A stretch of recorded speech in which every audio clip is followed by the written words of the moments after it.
Okay, in this video, let's talk about optometrist salary in the Kingdom of Saudi Arabia. I've made this video before, but in this particular video, I want to add some context and also put some background so that we understand some things and how it works. In the previous video, I told you that the optometrist salary can range from 5,000 basic up to any amount upwards and get up to 100. We have dichotomized optometrists or two rank of optometry in the Kingdom of Saudi Arabia. We have the optometrist technician or optometry technician, and we have optometry specialist. So this two rank is given after you've done your professional classification. So after your professional classification, you're either ranked as a technician or as a specialist. So these two ranks depends on your country, your university, your experience. So this is what and the school you studied from and the courses you cover. It has to do with SCFHS, Saudi Commission for Health Specialty, how they grade your university and how they grade your course. If you're not qualified as an optometry specialist, you are definitely have to qualify as an optometry technician. So in this video, I'm talking about the salary of an optometrist specialist. So as a specialist, it can range from that 5,000 basic upwards.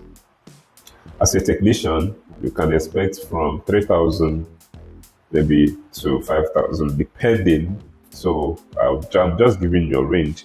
And when I say depending, it depends on one, your experience, how many years you've worked in the Kingdom of Saudi Arabia, your country. It depends on the company, the capacity of the company, how big are they, and it depends on where the company is operating in the Kingdom of Saudi Arabia. If you're in this bigger city, you might tend to see a bigger salary, but that does not mean that you might be able to save better than somebody in a suburb, because you might be in a bigger city, you will be having a shared apartment. They might not cover some things that those that are in suburb might be privileged to get. So people in suburb might get cheaper accommodation, or they have accommodation sponsored, clearly taken care of, and some living materials given to them, which is the normal thing. And this is what you should demand whenever you are being employed as an optometrist. Make sure you are not being given a shared accommodation. Your salary, transportation, and accommodation fee is not inside your salary. Your salary should be standalone. That is why I made a previous video, 10 most important things you must check out for before you agree to sign that contract. So make sure that your salary is standing alone. There is no other thing attached to your salary. If you are earning 6,000, that 6,000 is your 6,000. So if you have to pay for anything, again, not for transportation to your workplace, not for accommodation, again, because they have to take care of that. So for the fact, when I came here, my accommodation was given to me. They provided the small mattress or bed I was using. So I requested for a gas cooker and a fridge, and they provided it with a port. So some can even go further to provide more things like an iron and so on and so forth. Why some will not want to do that and want you to go into a shared accommodation, and some might subject you into collecting money like a loan from your salary to go and do things that they're supposed to do for you. So these things can impact how much you are earning. So the salary on paper is not the main thing. So after they give you, or you see your basic salary on paper, you might at the end of the day earn more because they had to attach some other benefits like your weekend works and your overtime pay and everything. We have to accumulate again. Then some might give you big amounts as basic, and at the end of the day they overwork you. You may not get any bonus, and at the end of the day you are spending from that your salary. So these things can differ most of the time. So this is why it's not all about the higher end of the salary. What else is attached to that your salary? Is your salary standing alone, or is other things being fixed inside there? So you must make it clear that this salary is what it is. So this is how it works. So when you talk about salary, anything from 5,000 upwards is what I usually see. So the low starts from 5,000 and it keeps going on and on and on and on. So I also want to talk about what is good and what is bad. So before you, from 5,000 upwards, before you say this is absolutely good and absolutely bad, you must know the location of your workplace. So people or clinics or stores or optical openings in a suburb or a small city will not pay you what those in bigger cities like Dammam, Riyadh, Jeddah will pay you.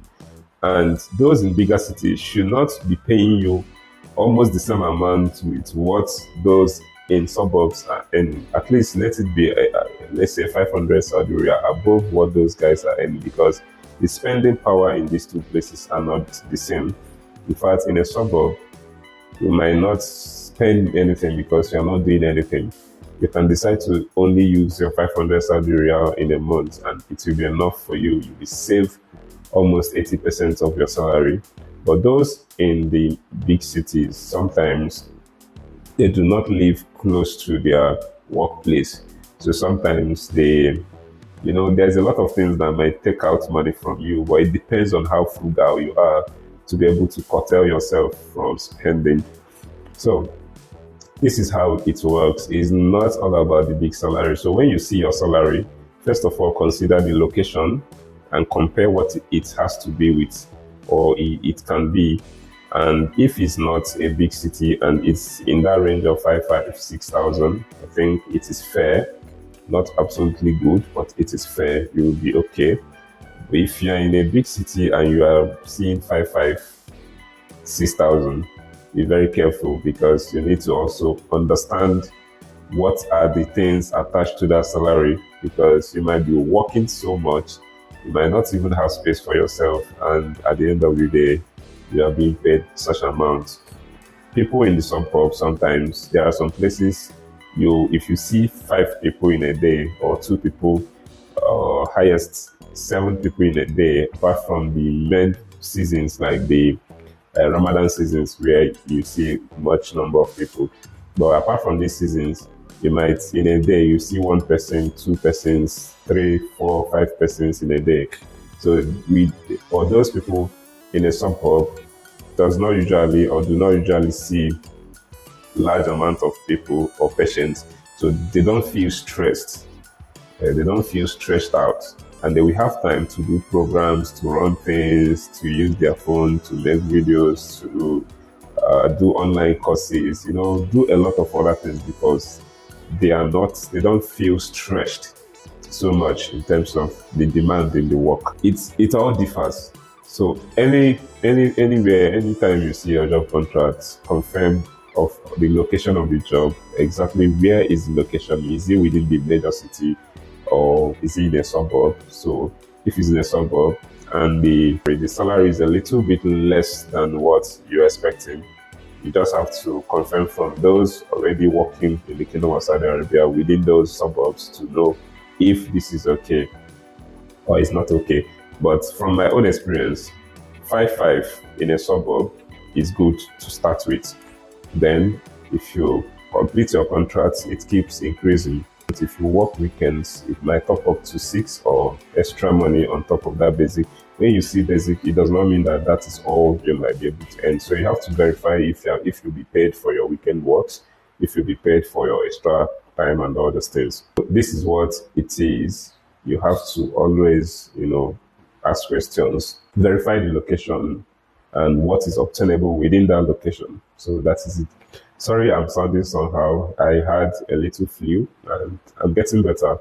Make sure you watch this video I made about 10 most important things you need to know before you sign any contract. All right. This video will help you to understand things that are meant for you, things that you're supposed to get, and things that you might not need. So the most important things you need to know, you need to be aware of to be able to make right decisions, and decisions that might not frustrate you, or to get you more prepared before you come over to this place and you have to enjoy yourself. Sometimes people do not have nice experience because they do not ask relevant questions, okay, or what they expected was below what they are seeing. So sometimes you need to be real. You need to know the real thing on ground before you come over, so that your expectation will not be way higher than what you are seeing. All right. I hope this video helps.